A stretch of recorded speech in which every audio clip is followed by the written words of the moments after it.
Ndabashuje mu izina ry'umwami wacu Yesu Kristo. Bakunzi ba Peace TV, turongeye turagarutse kuri uyu munsi wacu wa gatatu w'amasengesho iminsi 40. Tubashimira ubwitange bwanyu, uburyo mudushyigikira, uburyo mutuba hafi, uburyo muduhamagara. Dushimira bamwe mumaze kuduha ibyifuzo byanyu ngo dutangiye tubisengere. Nawe ushobora kuba ufite icyifuzo, iki nicyo gihe cyawe cyo kuduha icyo kigo tugisengere mu izina ry'umwami wacu Yesu Kristo. Rero nk'uko dusanzwe dufatanya mu gusenga, ndanezerewe yuko n'iminsi 40 ni urugendo rutoroshye, ariko ni urugendo tugiye gufatanya kandi ruzatubera rw'umugisha, kandi uzahabonera umugisha mu izina ry'umwami wacu Yesu Kristo. Reka dusenge Imana. Mana nziza, mwami w'abami, ngushimiye ubuntu n'imbabazi byawe, ngushimiye uburyo utwitaho n'uburyo ukora imirimo n'ibitangaza, ngushimiye uburyo udusura, uburyo duhumuriza, uburyo duha amahoro. Gushimira mwami kwaguye bene data bari hirya no hino batandukanye, Mana kubwo gusenga amasengesho batangiye kumva kugira neza kwawe. Nanjye ndasenze mu izina rya Yesu Kristo, mvunagura imbaraga zose z'umubi Satani, mvunagura imbaraga z'abazimu n'abadayimoni, mvunagura imbaraga mbi n'imyuka mibi yariyo yose. Buri bitero byari bihagurutse kuturwanya no kuturaniza bitsindwa, buri byari byishyize hejuru byose bikubitwe hasi mu izina rya Yesu. Mwami wanjye girigaba Imana, buri wese uteye intambwe gusenga amasengesho, buri wese uteye intambwe kurikira iki kiganiro, Uwiteka Nyiringabo Imana, reka umusure, reka umugire neza, umwiteho. Muri Ezekiel aravuga ngo Uwiteka usure. Mana sura ubwoko bwawe, sura uwo mumama, sura umupapa, sura abo bana batoya, sura urwo rubyiruko, uwo musore, iyo nkumi. Mana basure muri ibi bihe, Uwiteka Nyiringabo Imana. Wambwiye kuza imbere yawe nzana igitambo cyo kuza no gusenga, ndetse nabo hagurutse ngo dufatanye. Mana turasenze ngo ineza yawe, Mana turasenze ngo ukuboko kwawe gukomeye. Reka mwami wanjye ukurambure nk'uko Mose yarambuye inkoni imbere y'Abisiraheli, inyanja yabuyimye inzira, ariko yambwiye neza ako kanya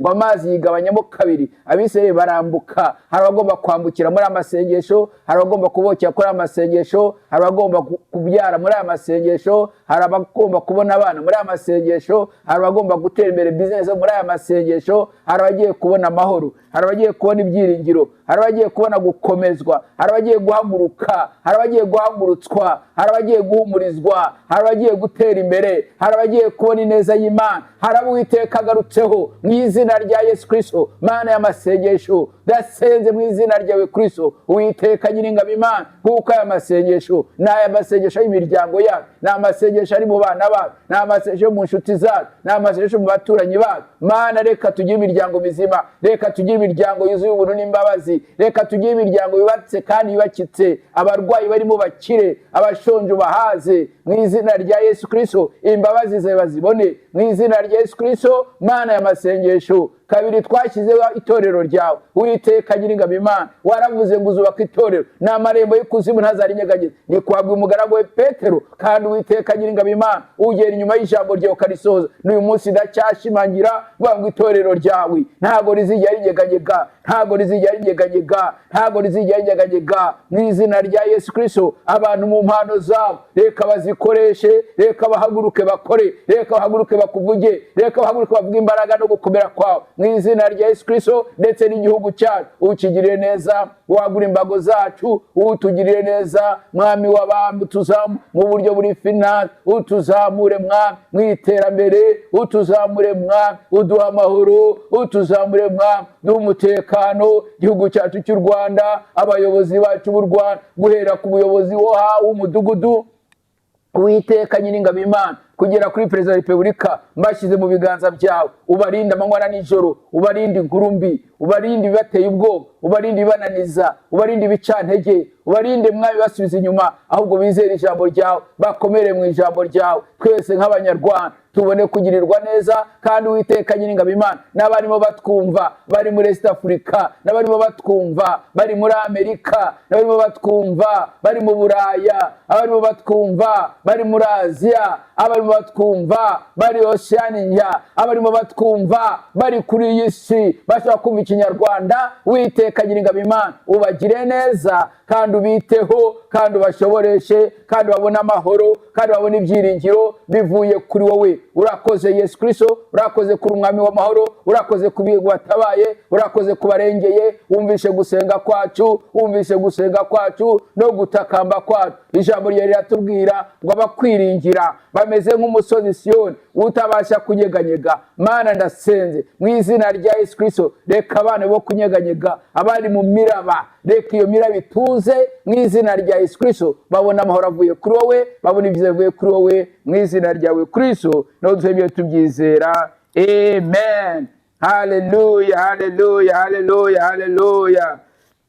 Reka some iki cyanditswe. Ejo navuze ngo ejo twasoje ku cyanditswe Yeremiya 10:31 umurongo wa 4 haravuga ngo nzongera kukubaka nawe uzaba wubakitse, nzongera kukubaka nawe uzaba wubakitse, wa mwari wa Isiraheli we, uzongera kugira amashako yawe kandi uzasohokera mu mbyino z'abanezerewe, uzasohokera mu mbyino z'abanezerewe. Bivuze ngo imbyino z'abanezerewe ni ijambo ry'ikinyarwanda rivuga buri wese. Hari igihe ubyuka mu gitondo ugatekereza ngo umunsi urira gute, uyu munsi uragenda gute, ariko iyo usohotse Uwiteka Imana akagusanga, akakunezeza, akazi kakakora neza, akakunezeza, wari urwaye ugakira, akakunezeza, ukabona telefone umugisha. Nagiye kubwira Uwiteka Imana, aravuze ngo ibyo byose iyo umuntu atanezerewe aba yarasenyutse, iyo umuntu yubatse urugo rukanga aba yarasenyutse, iyo umuntu acuruje n'agahomba aba yasenyutse. Ariko ijambo yaravuze ngo uzongera utwubake, uzongera utwubake, ngo kandi nutwubaka tuzaba twubakitse. Naravuze ngo amasengesho n'aya mahirwe ya kabiri. Hari wari warasenyutse, hari wari warananiwe, hari wari warabivuyemo, hari wari warabiretse, hari wabonaga bitagishobotse, ariko uyu munsi wa none ndahanurira ubuzima bwawe mu izina rya Yesu Kristo. We wari urushye uremerewe, Uwiteka Imana reka gusanga gusure, reka kurengera gutabara mu izina rya Yesu Kristo. Uko ijambo rivuze ngo nzakubaka, nzongera nkubake. Wari warasenyutse, Uwiteka Imana agarutse kukubaka, agarutse kuguha amahoro, agarutse kuguha ibyiringiro. Humura, humura, Uwiteka Imana ari kumwe nawe, ari kumwe nawe kandi ari ku ruhande rwawe. Ku ijambo ry'Imana avuga ngo Uwiteka ari mu ruhande rwacu, mubisha wacu ari hehe? Mubisha wacu ntawe uzaza, ntacyo umwanzi azadutwara, ntacyo umwanzi azagutwara. Ndagusengera nkurikiye, yaba ari muri aka kanya umurikiye wowe, yaba ari uzanyumva muri uku kwezi, mu gihe cyose iyi video izaba iri kuri cyano, Uwiteka Nyiringabo Imana ukantega amatwi, azakugirire neza, azakwiteho, azakubake mu izina rya Yesu Kristo. Uko wasenyutse niko Imana ije kukubaka, niko Imana ije kukugirira neza, niko Imana ije kuguha amahoro, niko Imana ije kukwitaho, niko Imana ije kugusohoreza icyo yavuze ku buzima bwawe. Muri Zakariya haravuga ngo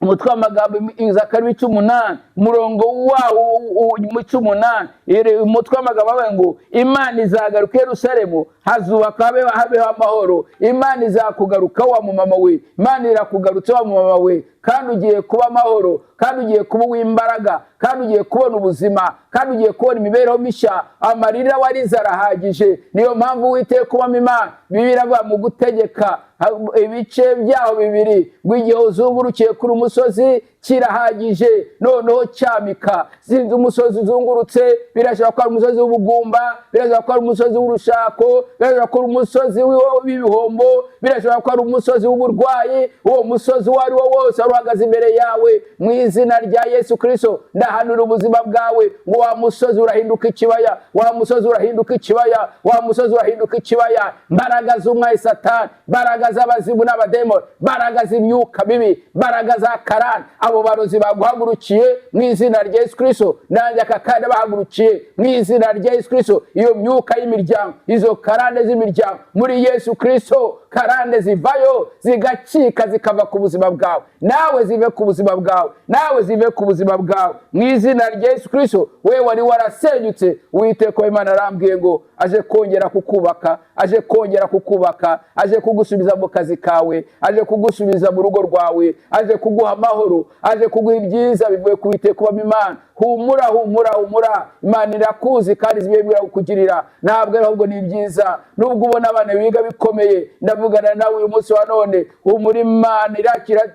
ngo abana bacu bazigishwa n'Uwiteka. Imana iraje bigishe kandi Imana iraje gutungure mu izina rya Yesu Kristo. Ndavugana nawe umaze igihe urwaye, ariko Uwiteka Imana avugana nawe ngo icyo gisasiro umazeho iminsi, igihe kirageze kugira ngo ugihagurukeho. Bibirambwira neza ngo umwe wari umaze imyaka 38 ngo ari ku kidendezi, ngo abantu bakaza bakamutanga muri ayo mazi, niyo bakiriragamo. Kristo wacu ntabwo akiriza mu mazi, ahubwo akiriza mu ijambo, akiriza mu ijambo. Uyu munsi arakiriza mu ijambo, ngo arangije aramubwira ngo uhaguruka wikore uburiri bwawe ugende. Nanjye ndakubwira muri aka kanya, haguruka uve kuri icyo gisasiro. Wowe uri muranyumva umaze iminsi uri mu bitaro, mu izina rya Yesu Kristo, nubwo indwara yari yarabuze, ariko ndumva hari imbaraga zibarutse kuguhagurutsa, ndumva hari imbaraga zije kugukiza. Va muri ibyo bitaro mu izina rya Yesu Kristo, nawe wongere uhagurutse mu muryango wawe mu izina rya Yesu Kristo. Ndavugana nawe urimo kunyumva, wowe urabona ibitero bya nijoro, ariko umunsi wa none ndakubwira ngo iri joro ugiye gusinzira, iri joro ugiye kubona amahoro, iri joro ugiye kubona ibyiringiro mu izina rya Yesu Kristo, kuko Imana Nyiringabo izi ibyo yibwira kukugirira ni ibyiza, ntabwo ari bibi. Haleluya, haleluya. Biravuga muri kiriya cyanditswe Zakariya 8:4, Uwiteka Nyiringabo aravuga ati hazaba igihe abasaza n'abakecuru bazongera kuboneka mu nzira z'i Yerusalemu, umuntu wese azaba yicumba inshyimbo kuko azaba ashaje. Ngo hazabaho igihe, hariho igihe, icyo gihe kijya kibaho, ngo icyo gihe inzira ya Yerusalemu ikongera ikagaragaramo abasaza, ikongera ikagaragaramo abakecuru bicumba utubando, bafite imbaraga nkeya, b'abanyantege nkeya. Ngo ariko icyo gihe hanyuma yayo hazagaruka ikindi gihe, igihe cy'imbaraga, igihe cy'imbabazi z'Imana, igihe cyo gukora kw'Imana, igihe cyo kugirirwa neza n'Imana, igihe cyo gutabarwa n'Imana. Nawe Imana igutabara mu izina rya Yesu Kristo. Nkuko Yerusalemu yongeye kubonekamo abakecuru n'abasaza, nkuko Yerusalemu yongeye kubakwa ikongera ikaba nzima, abakecuru bakagira ijambo, abasaza bakagira ijambo, abanyantege bakagira ijambo, abakene bakagira ijambo, abari inyuma bakagira ijambo. Nawe Imana iguhaye ijambo mu izina rya Yesu Kristo, kandi Uwiteka Imana yiteguye guhagararana nawe no kukugirira neza. Umurongo wa 6 muri Zakariya 8:80 ibice 6, Uwiteka Nyiringabo yakavuga ati nubwo bizatangaza abantu bazaba basigaye muri iyo minsi, mbese nanjye byantangaza, niko Uwiteka Nyiringabo abaza. Uwiteka Nyiringabo arabaza ngo ndabizi abantu mwabibonye mugatangara, abantu bazakubona batangara, ariko Uwiteka ntazigera atangara kuko niwe uzaba yabikoze. Uwiteka ntazigera atangara kuko niwe uzi icyo akora, kuko niwe ukirema akanagikomeza, niwe wongera kudusubizamo imbaraga abari bacitse intege. Ndimo ndasengana nawe, ndimo ndasengana nawe, mpagararanye nawe, ndahanura mu buzima bwawe. Vuga ngo Uwiteka Imana kugarukeho. Ijambo ry'Imana rirambwira muri Ezekiel 37 ngo Uwiteka Umwami Imana asanga Ezekiel amumanukana n'abari mu mwuka, ngo aragenda agera ku kibaya cyarimo amagufwa yumye. Icyo kibaya ngo arangije Uwiteka aramubaza ngo aya magufwa akongera akabaho, ariko Yeremiya arangira ngo Uwiteka niwe ubizi. Ndagira ngo mvugane nawe, Uwiteka azi ibyo yibwira kukugirira, ngo ni byiza ntabwo ari bibi. Arangije biratubwira neza, ngo aramubwira ngo ahubwo cyo ukora nta kintu, icyo nkuze nta kintu, hanura. Mpagaze mu mavuta y'ubuhanuzi, mpanurira ubuzima bwawe, ongera ube muzima, ongera uhaguruke, ongera uhaguruke. Ndibuka umunsi umwe nari ndi kuri radiyo mwana mu gihugu, ndimo mvuga ubutumwa bwiza, numva umwuka aravugana nawe ngo bwira uwo mwana ngo narebe. Umwana atangira, uwari umuri iruhande, yari sister we yari iruhande, arimo yumva ubutumwa bwiza. Ngo arangije aramubwira ngo reba, aramuhamagara amubwira ngo reba. Atangira kureba, atangira kureba, nanjye ndavugana nawe. Birashobora kuba uhumya amaso, ariko akanya areba, ayo maso nabone, abe abone mu izina rya Yesu. Ndibuka umunsi umwe hari umwana umwe ndateye kuba mwita Solange arangije yumva nivuga ubutumwa kuri radio, murangije arambwira ngo umwana we amaze igihe atavuga. Nagiye ngubwire ngo icyo gihe cyari kikomera umuryango, ariko bamaze kumva ijambo ry'Imana, reka ngwira igitangaza cyabaye. Arangije arampamagara ati umwana wanjye w'umukobwa agiye gukora ibizamini bya leta, kandi ntabwo avuga, kandi nta bundi bumuga yigeze kugira. Bibiliya tubwira neza ngo abiringiye utameze nk'umusozi Siyoni, navuga kwizera. Aravuga ngo nanjye nizeye yuko Imana yakiza umwana wanjye, yuko Imana yakiza umukobwa wanjye. Ndavuga ngo munzane duhure ku rusengero. Ako kanya ahita ashaka moto byihuta, nanjye ndiyateye ko hashe nk'amasaha 2, naragiye njya ku rusengero. Ndangije amamagara ageze ku gikore namurangiye, arangiza arambaza ngo nihe. Ndavuga ngo ngwino komeza gwinjira mu rusengero. Nanjye ndahaguruka ndagenda mura no muryango w'urusengero. Ndavuga ngo icyo bite ni cyo wa mwana we. Aravuga ngo ntabwo mvuga. Nta wundi wavuze, nabanje kugira ngo n'abadayimoni bamuvuye, ariko n'Imana ari maze kumubohora. Kwizera kwawe kwa kubohora. Ako kanya cyabaye igitangaza cyabayo. Namaze ngo ntabwo uvuga, ati ntabwo mvuga. None se uyu munsi urungera urimo uvuga ko mvuga, ndabyumva. None se ntumva kuba ati ndavuze. Haleluya! Imana yacu icyo urimo kunyumva. Ako kanya nta masejani twase, ahubwo umwana w'umukobwa Solange yahise atangira agira gute, atangira kuvuga. Uwamunyereka ariko ushobora kumushanga mubona, nazamuzana akajya kuri kamera akaba ubuhamya bw'igitangaza Imana yagukoreye. Nawe Imana yakigukorera nkuko Solange yavuze, nawe wavuga akakanya, nawe ibyawe byakoreka, nawe ibyawe byashoboka. Haracyariho ibyiringiro, haracyariho ibyiringiro nshuti yawe. We ni wizera iri jambo. Imana ite gukorana nawe, ite guhagarana nawe, ite kukugira neza, kandi ite gukwitaho. Uwo mwana w'umukobwa yahise akira guhera muri ako kanya, ntiyongeye kugira gute. Icyaje gutangaza papa we, ntago yizeraga, yari umuntu wibereye aho ngaho umupagani, ariko yageze aho ngaho ati pasa nanjye nemeye Imana usenga. Ndagiye ngubwire nshuti yanjye, wakwemeye Imana, wakwemeye umwami Yesu ko yakugira neza, ko yagutabara mu bibazo ufite, mu ntambara ufite. Mwami Yesu yakurengera. Musubira hamwe amagambo uti mwami Yesu, nizeye ijambo ryawe, ndakwizeye nawe, mbabarira ibyaha n'ibicumuro byanjye byose. Amazina yanjye wavana mu gitabo cy'abarimbuka, uyandika mu gitabo cy'ubugingo buhoraho. Guhera umunsi ndakijijwe. Niba usubiyemo aya magambo, Uwiteka aguha umugisha, aragukijije kandi urakijijwe. Ntusubire mu kabari, ntusubire mu busambanyi, ntusubire mu byaha ibyo ari byo byose. Ugende ku rusengero hafi yawe, utangire usenge, uvuga uti numvise ubutumwa bwiza, umukozi w'Imana arampanurira, none numvise nanjye ko ngomba gukizwa. Mu izina rya Yesu, Mana ndagushimiye kubwo usubiyemo aya magambo. Muhe umugisha, umwiteho mwana, umuhagurutse, umukomeze, umushoboze, abone amahoro, abone ibyiza, abone ibyiringiro, abone imbaraga sha. Ntakongere gusubira inyuma, ahubwo guhera umunsi wa none abe umunyembaraga. Twara izo mbaraga z'Imana, twara ubwo buzima, twara ayo mahoro, twara uwo mugisha, twara agakiza k'Uwiteka Imana kakubera inkomezi. Ndashaka gusengana nawe, si icyifuzo cyawe. Ndashaka gusengera abantu nka batatu. Icyambere ndasengera umuntu urwaye, uwa kabiri ndasengera umuntu ufite mu rugo rw'intambara. Imana iravugana nanjye ngo igiye kuzihosha. Umugabo agiye kuza yaciye bugufi, umugore waciye bugufi, mwongere mwubake urugo rwanyu. Gatatu, ndashaka gusengera umuntu urwaye igifu. Igihe cyose ushatse gusenga, umwuka utekereza ku gifu urwaye, ariko Imana imujije gukiza mu izina rya Yesu Kristo. Abo bantu uko ari batatu, ndumva Imana igiye kubagira neza. Wowe specifically ndumva igifu kigomba gukira.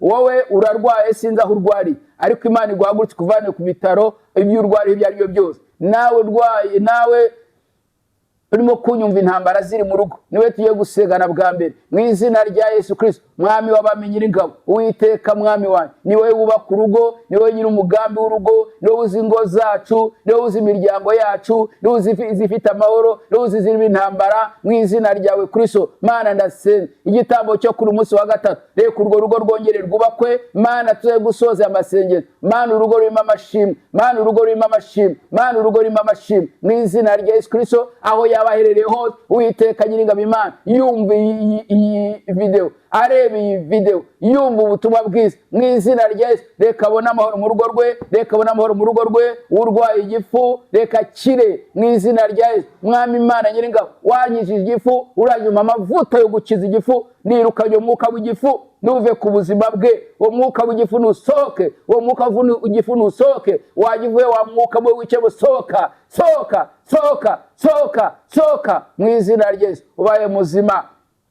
mu izina rya Yesu Kristo wa Nazareti. Mana ndongera gusenga, sengero ngo sinzi bitararimo, ntago nzi aho biherere. Bishobora kuba ari muri Kigali, bishobora kuba ari CH, bishobora kuba ari Masaka, bishobora kuba ari Kanombe, bishobora kuba ari Burengerazuba, bishobora kuba ari Burasirazuba, bishobora kuba ari Majyaruguru. Mwami no uhazi, kandi ijambo ryawe aho rigeze rirakora. Bishobora kuba ari mu mahanga, mu izina rya Yesu Kristo, yaba ari muri Amerika, yaba ari mu Burayi, ararwaye kandi ntangaze ngo iyo ndwara ntabwo ari yo kumwita, ahubwo niyo guhimba izina ry'Uwiteka w'Imana. Aka kanya ndasenze mu izina rya Yesu Kristo, wa ndwara we sohoka ku buzima bwe, sohoka ku buzima bwe, sohoka ku buzima bwe, sohoka ku buzima bwe mu izina rya Yesu Kristo. Wowe umwegereye murambikaho ikiganza kakanya mu izina rya Yesu. Mbaraga zo mu kiganza, mbaraga zikiza, reka zimumanukeho, reka zimanuke zimukize, reka zimukize, reka zimukize indwara iyo ari yo yose, yaba ari diabete, yaba ari kanseri, yaba ari pressure,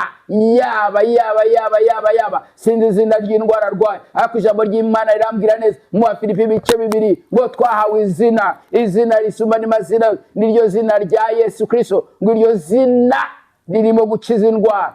Mu izina rya Yesu akira ubuzima.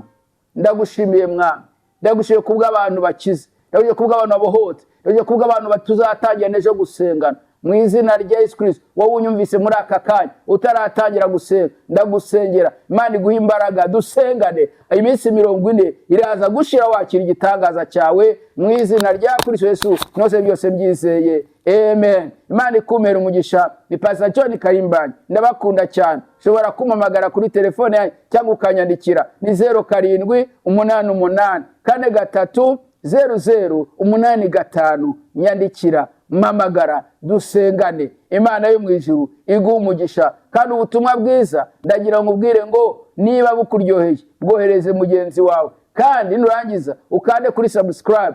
Ikiza cyo gukanda ko bigiye noneho. Haleluya.